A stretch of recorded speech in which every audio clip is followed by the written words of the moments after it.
ತಾಲೂಕಿನ ಹೊಳಲು ಗ್ರಾಮದ ಶ್ರೀ ವೆಂಕಟೇಶ್ವರ ಶಾಲೆಯಲ್ಲಿ ಶಾಲಾ ವಾರ್ಷಿಕೋತ್ಸವ ಹಾಗೂ ಸಾಂಸ್ಕೃತಿಕ ಕಲೋತ್ಸವ 2024ರ ಕಾರ್ಯಕ್ರಮ ನಡೆಯಿತು. ಉದ್ಘಾಟಿಸಿ ಮಾತನಾಡಿದ ಮಕ್ಕಳ ತಜ್ಞ ಡಾ ಜಗದೀಶ್ ಕುಮಾರ್, ನಾನು ಕಲಿತ ವಿದ್ಯೆಯಿಂದ ವೈದ್ಯ ಕ್ಷೇತ್ರದಲ್ಲಿ ಸಾಧನೆ ಮಾಡುವ ಮಟ್ಟಿಗೆ ತಂದು ನಿಲ್ಲಿಸಿದೆ.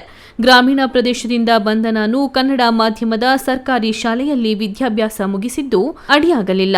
ಓದಬೇಕು ಎಂಬ ಹಂಬಲದಿಂದ ವೈದ್ಯನಾಗಿ ಉನ್ನತ ಮಟ್ಟದಲ್ಲಿದ್ದೇನೆ. ಅದೇ ರೀತಿ ಕೀಳರಿಮೆ ಬಿಟ್ಟು ಗ್ರಾಮೀಣ ಭಾಗದ ವಿದ್ಯಾರ್ಥಿಗಳು ಸಾಧನೆಯತ್ತ ಮುಖ ಮಾಡಬೇಕು ಎಂದು ಸಲಹೆ ನೀಡಿದರು. ಅಧ್ಯಕ್ಷತೆ ವಹಿಸಿದ್ದ ರಾಜ್ಯ ಒಕ್ಕಲಿಗ ಸಂಘದ ಮಾಜಿ ಉಪಾಧ್ಯಕ್ಷ ಎಚ್ಎಲ್ ಶಿವಣ್ಣ ಮಾತನಾಡಿ, ಕಳೆದ 30 ವರ್ಷಗಳಿಂದ ಆಂಗ್ಲ ಮಾಧ್ಯಮ ಶಾಲೆ ಪ್ರಾರಂಭವಾಗಿದ್ದು, ಈ ಶಾಲೆಯು ವಿದ್ಯಾರ್ಥಿಗಳಿಗೆ ಉತ್ತಮ ಶಿಕ್ಷಣ ನೀಡುತ್ತಿದೆ. 2022-23ನೇ ಸಾಲಿನಲ್ಲಿ ಎಸ್ಎಸ್ಎಲ್ಸಿಯಲ್ಲಿ ಅತಿ ಹೆಚ್ಚು ಅಂಕ ಪಡೆದ ವಿದ್ಯಾರ್ಥಿಗಳಿಗೆ ಪ್ರತಿಭಾ ಪುರಸ್ಕಾರವನ್ನು ನೀಡಿ ಉತ್ತೇಜಿಸುತ್ತಿರುವುದು ಸ್ಫೂರ್ತಿದಾಯಕವಾಗಿದೆ ಎಂದರು. ಕಾರ್ಯಕ್ರಮದಲ್ಲಿ ಗ್ರಾಮ ಪಂಚಾಯಿತಿ ಅಧ್ಯಕ್ಷೆ ಎಂಕೆ ಅರ್ಪಿತಾ, ಉಪಾಧ್ಯಕ್ಷ ಜಯಪ್ರಕಾಶ್, ಸದಸ್ಯರುಗಳು ಸೇರಿದಂತೆ ಸ್ಥಳೀಯ ಜನಪ್ರತಿನಿಧಿಗಳು, ಮುಖಂಡರು ಹಾಗೂ ಶಿಕ್ಷಕರು ಉಪಸ್ಥಿತರಿದ್ದರು. ಎಲ್ಲ ವಿಷಯವನ್ನು ಬಹಳ ವಿಸ್ತಾರವಾಗಿ ಮಾತನಾಡಿ ತಮಗೆ ಮನದಟ್ಟು ಮಾಡಿಕೊಟ್ಟಿದ್ದಾರೆ.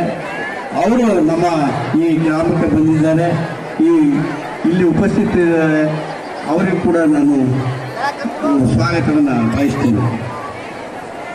ಅದೇ ರೀತಿ ಈ ಸಹಕಾರ ಸಂಘದ ಅಧ್ಯಕ್ಷರು, ಆತ್ಮೀಯ ಮಿತ್ರರು ಆದಂಥ ನಿಂಗೇಗೌಡ್ರೆ, ಆಲೂರು ಸಹಕಾರ ಸಂಘದ ಅಧ್ಯಕ್ಷರಾದಂಥ ಸನ್ಮಿತ್ರರು ಆದಂಥ ಕೃಷ್ಣ ಅವರ ಅನುಷಿ, ಅಕ್ಕಪಕ್ಕದ ಗ್ರಾಮದ ಎಲ್ಲ ನನ್ನ ಆತ್ಮೀಯ ಬಂಧುಗಳೇ, ಮಾಧ್ಯಮ ಮಿತ್ರರೇ ಹಾಗೂ ಸ್ನೇಹಿತರೆ, ಈಗಾಗಲೇ ಜಗದೀಶ್ ಸಾಹೇಬರು, ವಿಜಯಕುಮಾರ್ ಸಾಹೇಬರು ಮಾತಾಡಿದ್ದಾರೆ.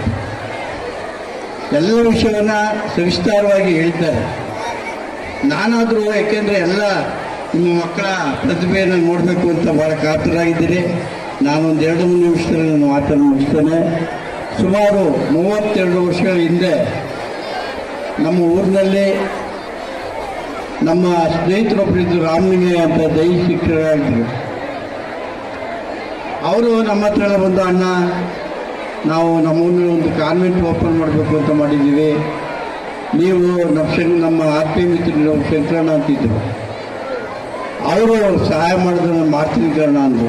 ಅಷ್ಟು ಸುಲಭ ಅಲ್ಲಪ್ಪ, ಇದನ್ನು ಗೌಡ್ರಿದ್ದಾರೆ, ಗೌಡ್ರ ಅಲ್ಲಿ ಒಂದು ದಿನ ಸೇರಿಸೋಣ ಸೊಸೈಟಿ ಹತ್ರ, ಅವ್ರೇನು ಹೇಳ್ತಾರೆ ಅವ್ರ ಮಾರ್ಗದರ್ಶನದಲ್ಲಿ ಹೋಗೋಣ ಅಂತಂತೇಳಿ